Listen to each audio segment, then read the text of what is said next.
Let's take you now to the mother city where more and more university students are demonstrating over lack of funding. UCT students gathered in numbers all over campuses earlier. They also objected to the conduct of police during clashes at Wits University in Johannesburg that claimed the life of Mthokozisi Ntumba. Now, our reporter, that's my colleague Ronald Masinda, is up and about in Cape Town this morning. Ronald, good afternoon. This lunchtime, you find yourself in Rondebosch. There was a call that you received earlier. Why are you there, and can you tell us what you know happened exactly where you are?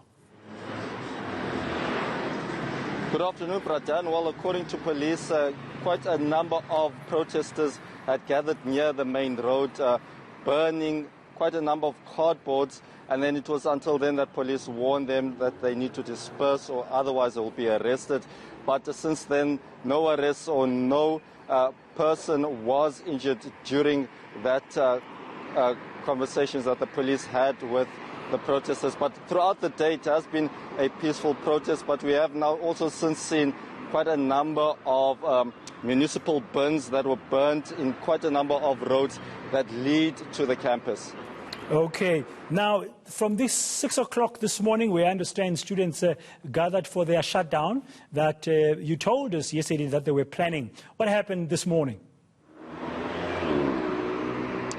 So at exactly 6 o'clock this morning, a small group of students had tried to mobilize more students to join their shutdown. They went from door to door asking other members to join them, and it led to quite a large group that went around different faculties demanding that students at UCT be given, the demands be met in terms of the tuition that they had to pay, because they feel that they are paying too much fees at UCT. It's been a problem that a lot of them have been grappling with for many years. Now, we also spoke yesterday to one Communist League, Youth League member, and she said that in as much as Pradhan, that it's important to have fees must fall, but those who can afford fees, she says that they are calling for them to be able to pay the fees, because that's the only way the university can also function. Let's take a listen to what she had to say.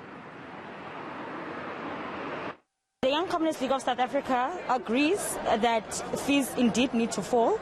And it's our understanding as a Communist League of South Africa, as the youth of the Communist League, that the problem, in fact, is the capitalist system that commodifies basic needs of people, such as education.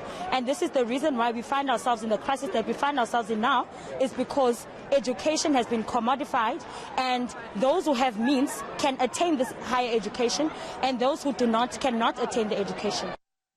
Okay, the students are very clear about their demands, Ronald. How has the university responded so far from what you know?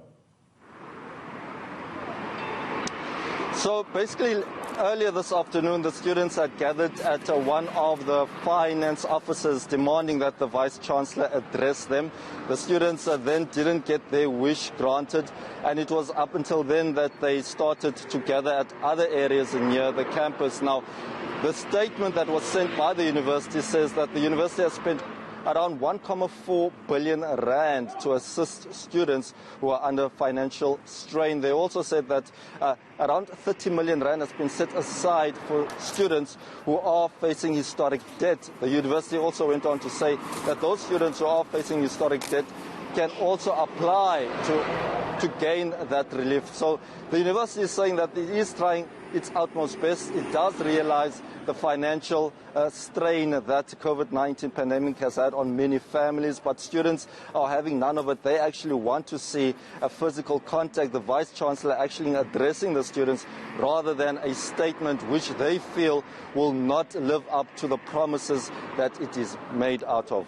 Thank you very much, Ronald Masinda in Rondebosch in Cape Town.